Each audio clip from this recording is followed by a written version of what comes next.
What's up, everybody? This is Zach Miller with GuitarJams.com. That little ditty was by Led Zeppelin, Over the Hills and Far Away, and it's actually one of the first songs that Marty ever taught me on guitar.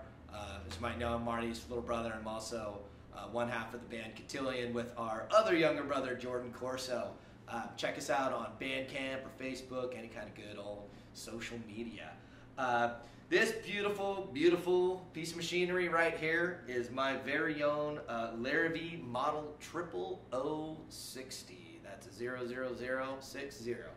And it is just it's an awesome, awesome guitar. I love playing it. I can't say enough good things about this company.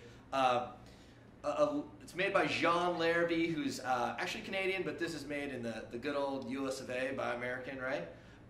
And you know, the cool thing about it is he started off more as kind of a boutique brand, so to speak, competing with the likes of Martin, you know, who've been around forever, and Gibson, and you know, he just made really fine instruments, and they're still a relatively low production instrument. But the cool thing about it is because you're not necessarily buying a huge brand name a la Martin and Gibson, I'd like to think that you get a little more quality for it.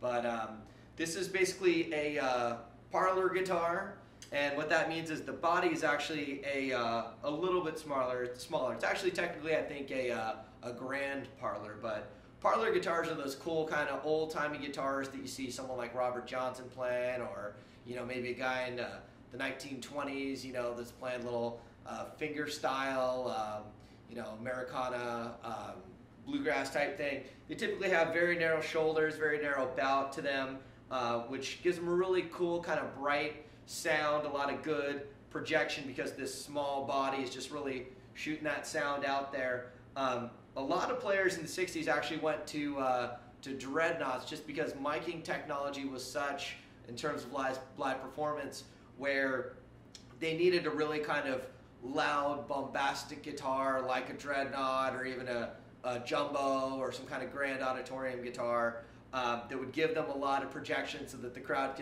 could really hear them.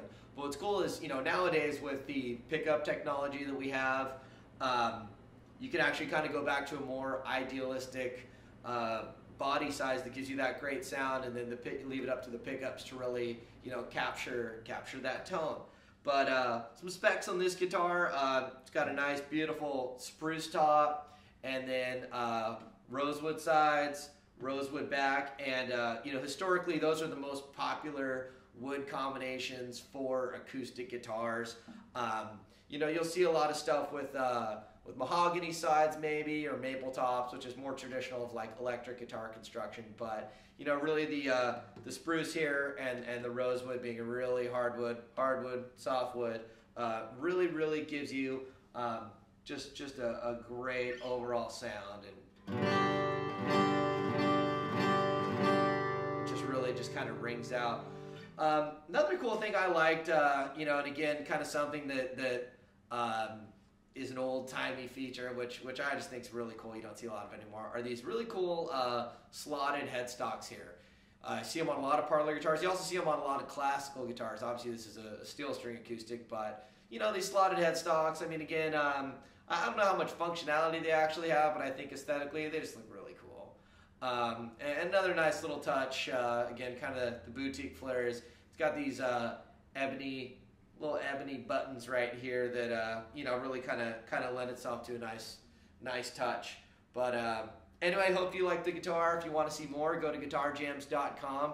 And again, if you want to check out my band with Jordan, it's Cotillon Music.